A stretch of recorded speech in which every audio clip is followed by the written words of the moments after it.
그 남호순 목사님은 이제 아버님께서 부친께서 이제 목사님이셨는데 이제 충분히 이제 교회를 또 물려받을 수 있었음에도 불구하고 교회 세습을 포기하고 아버님이 포기하셨는지 남목사님 포기하셨는지 모르겠지만 교회를 포기하고 이제 어려운 이제 이렇게 개척교를 이제 하신 이유가 뭡니까? 그리고 요즘에 이제 명성교회 같은 워낙 엄청난 교회는 그런 교회를 참 세습하는 걸 보고 끝까지 막무가내로 그런 식으로 또 판결을 이렇게 또 봐서 또 고법은 또 거기에 호응해져서 고법에서는 또 이제 그쪽 손을 들어주고 이런 걸 보고 무슨 생각이 드시나요?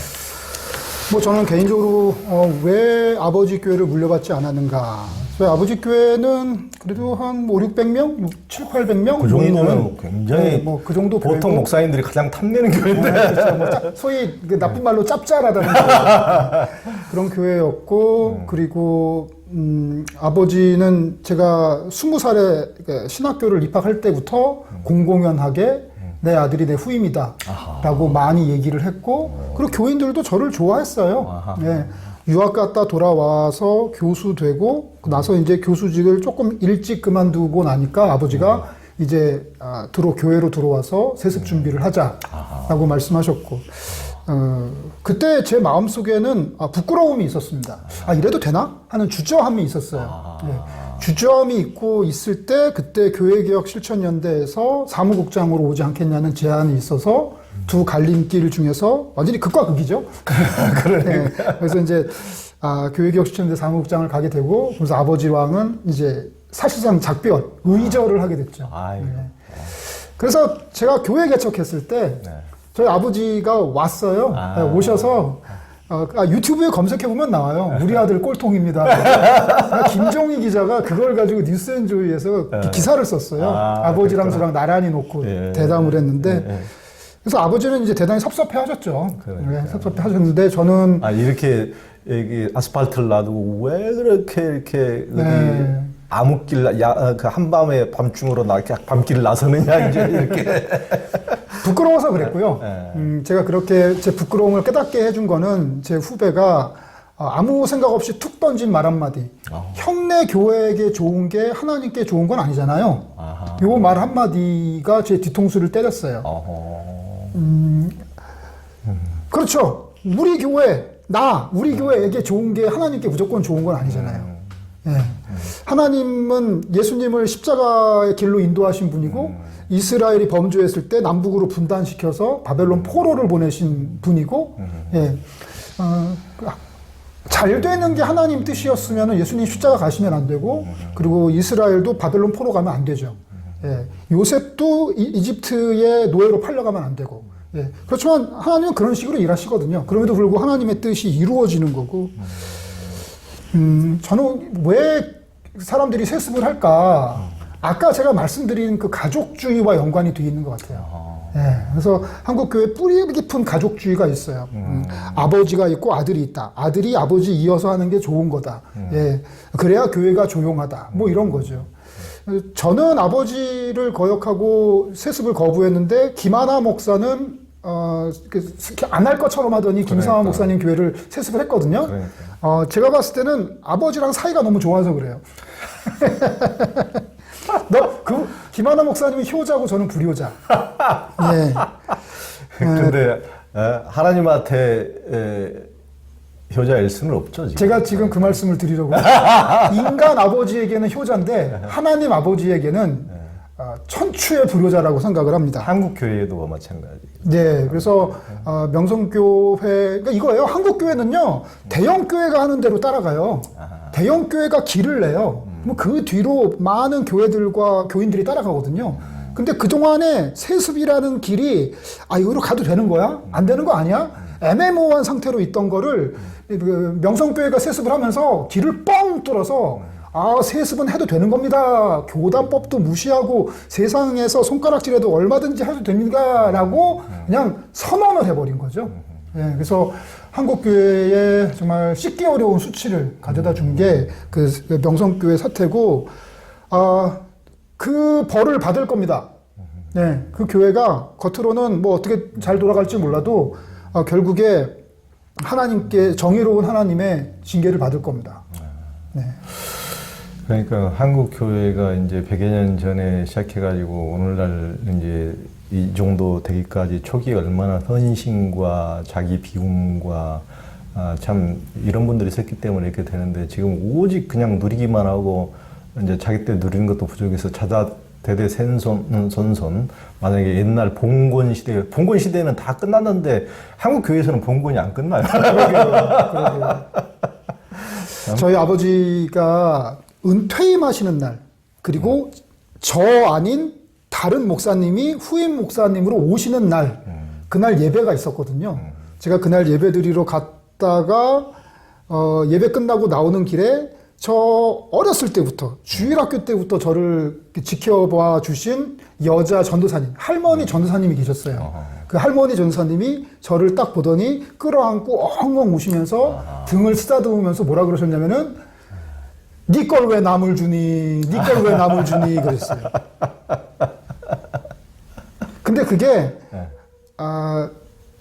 아주 정확하게 말씀하신 거예요. 니 걸 왜 남을 주니? 그러니까 그걸 아버지도 본인 거라고 생각하시고 그러니까 이거는 아들 거라고 생각을 하는 거죠. 머릿속에 봉건주의가 그대로 남아가지고. 근데 이제 그걸 이제 깼는데 이제 문제는 제가 아닌 다른 분이 그 자리에 오셨는데 별로 좋지 않았어요. 네, 좀 안 좋은 결과가 있어서 아버지가 원로 목사로서 누릴 수 있는 기득권이 좀 있거든요. 근데 그거를 다 버리시고 본인도 교회를 떠나셨죠. 예, 그래서 저는 아버지의 후임 목사직을 떠났고 아버지는 본인의 원로 목사직을 떠나 있는 지금 현재는 그런 상황입니다. 그렇구만요. 여하튼 하여튼 떠나시고 하여튼 그러면서 하여튼 어떻게 보면 우리 한국 교회에서는 이런 어떤 삶으로서 보여주는 그러니까 한국 교회가 어떻게 보면 말만 있고 실천이 없다 그러고 앞에서 그렇게 강대상에서 그렇게 외치는 목소리는 무엇이며 자기 삶은 무엇인지 하여튼 그런 대형교회 가장 목소리 크신 목사님들이 보여주는 실질적인 이기적인 모습이 참 다른 분들에게 어떻게 보여주고 참 다른 분들에게 그야말로 희망을 꺾는 네. 참 그런 좌절감을 심어주는 경우가 많은데 참 그래도 이렇게 남 목사님 이게 아버님과 이제 남 목사님께서 참 좋은 선례를 보이셔서 또 이제 그렇게 또 비우고 살아가시는 그런 목사님들이 또 꽤 되더라고요. 네. 그게 눈에 잘 보이지 않지만 그런 분들이 한국 교회를 지탱하는 힘이죠. 네. 이제 남호성 목사님이 이제 특히 이제 교회개혁 실천 운동 하시면서도 그때도 이제 저하고도 이제 굉장히 이제 통화도 많이 나누고 그러면서 굉장히 소금 같은 역할을 해주시고 참 예리하시다는 느낌을 많이 받았는데 그 이제 한국 기독교가 예수와 복음에서 가장 멀어진 이유는 무엇이고 이를 회복하기 위해서 무엇이 필요하다고 보십니까? 역사적으로 보면은 우리나라가 초고도 성장을 했잖아요. 우리 할아버지 때는 후진국을 살았고요. 그러니까 우리 아버지는 후진국 시대를 살았고, 그렇죠. 저는 중진국 시대를 살았고요. 개도국 시대를 살았고, 저희 자녀는 선진국 시대를 살고 있잖아요. 그러면서 그 후진국 시대의 그 전도 논리가 있습니다. 그건 뭐냐면은 힘들잖아요. 당장 먹을 거 없고 그러면은 교회 와라 먹을 거 준다. 그리고 하나님 믿어라 하나님이 고쳐주신다. 당시엔 뭐 의료도 없고 그렇죠. 막 그러니까 의사가 어디 있어요. 그냥 목사님한테 가서 기도 하나 받는 게 그게 하나의 신라 같은 희망인 거죠. 이게 이제 후진국 시대예요. 지금도 후진국에 가면 그런 식으로 다 먹히죠. 중진국 시대로 가면서는 이제 뭐 고도 성장이 되니까 이제 막 열심히 해. 마치 새마을 운동하고 똑같아요. 잘 살아보세. 네, 이거가 교회가 새마을 운동화 돼가지고 그냥 시키는 대로 열심히 잘하면은 내가 부자가 되고 교회에서 시키는 대로 잘하면 부자 되고 하는 일마다 잘 되고 뭐 그럴 거다라고 해서 초고도 성장을 하다가 이제 IMF 빵 맞으면서 그 초고도 성장이 꺾이면서 이제 기존의 교회들이 사용했던 그 논법들이 더 이상 안 먹히는 거죠. 번영신앙의 논법이 더 이상 안 먹히면서 오히려 이제 그때 IMF 때 돈 번 사람들 있잖아요. 예. 주로 이제 뭐 강남에 이제 부동산 뭐 자본시장 뭐 이거 그분들한테로 이제 헤게모니가 넘어간 것 같아요. 그래서 강북 기독교에서 강남 기독교로 넘어가면서 그분들은 여전히 번영신앙 갖고 있지만 강북 사람들처럼 그렇게 누추하거나 그렇지 않고 강남스럽게 세련되고 깔끔해 보이는, 그러나 안에 있는 욕망은 전혀 다르지 않은 뭐 그런 식으로 흘러오다가 지금 선진국 시대 되면서는 여타의 선진국처럼 아, 교회 왜 다녀? 젊은이들 교회 안 오잖아요. 예, 그래서 교회가 세상으로부터 소외당하고 손가락질 당하는 이런 식의 흐름이 있던 것 같아요. 저는 한국 교회의 이 굴곡사와 한국의 사회경제사가 정확히 일치한다고 생각을 해요. 근데 이제 문제는 교회가 그런 세상을 향해서 대안적인 소리, 그러면 안 된다. 이렇게 우리가 성장할수록 분배해야지. 우리가 이렇게 나눠야지, 베풀어야지. 뭐 이런 메시지를 전하기보다는 그래 잘한다 잘한다 하면서 오히려 그들을 격려하면서 교회가 점점점 자본에게 잠식되어서 노예로 종속되었던 것 같고요. 어떻게 이 문제를 풀어나갈까? 저는 일단은 한국 교회가 좀 많이 망해야 돼요. 네, 어쩔 수 없습니다. 지금 좀 박살이 나야 되고, 그리고 나서 다시 시작을 해야죠. 재건축해야죠. 그때 이제 저는 이제 제가 신학교 때부터 존경했던 이제 교수님이 이제 오강남 교수님, 예, 캐나다 르자이나 대학의 종교학과 오강남 교수님이 이제 그 얘기 하시잖아요. 표층 종교, 심층 종교. 그렇죠. 예. 표층 신앙은 이기적인 자기중심적인 신앙. 근데 심층 신앙은 여전히 자기중심이에요. 인간은 자기중심적이지 않기가 너무 어려워요. 근데 참된 자기중심적인 신앙. 그 얘기는 뭐냐면은 자기 자신을 절대화해서 교만한 것이 나에게 유익하지 않아요. 나를 상대화하고 겸손한 게 나에게 유익하고, 그리고 나만 생각하는 게 아니라 이타적인 게 나에게 유익한 거죠.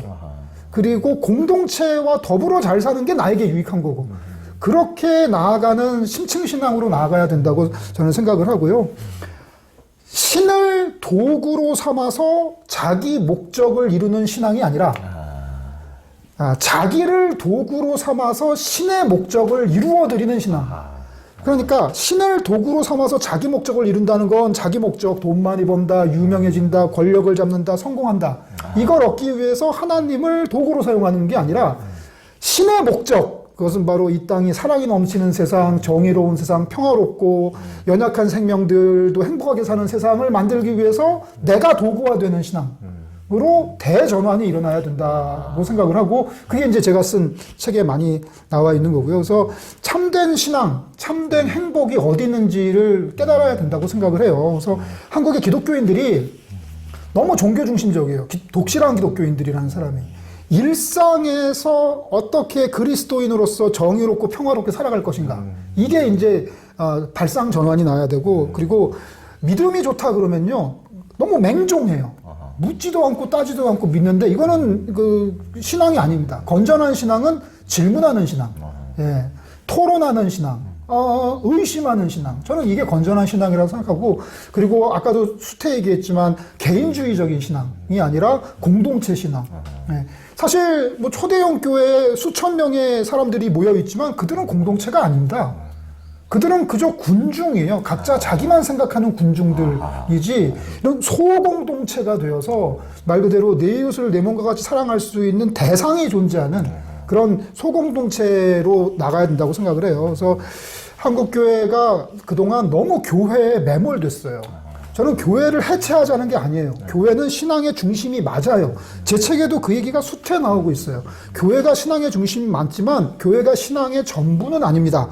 신앙생활의 장소는 어디인가요? 1번 교회, 2번 일상. 2번 일상입니다. 자동차가 있어야 할 곳은 도로인가요? 주유소인가요? 도로에 있어야죠. 근데 주유소에만 있어요. 군인이 논산훈련소 맡았으면 자대를 가야 될 거 아니에요. 자대는 안 가고 계속 논산훈련소 조교만 하려고 그래요. 네. 제자훈련 1단계를 맡았으면 일상에서 제자훈련 1단계답게 살아야 되는데 2단계 배워요. 2단계 끝나면 3단계, 4단계, 그 위에 지도자 과정, 그 위에 신학교, 그 위에 목사. 세상으로 안 나가요. 이렇게 되다 보니까 일상과 내가 괴리 된 그런 자아분열적인 신앙이 한국교회에 팽배한 것 같고요.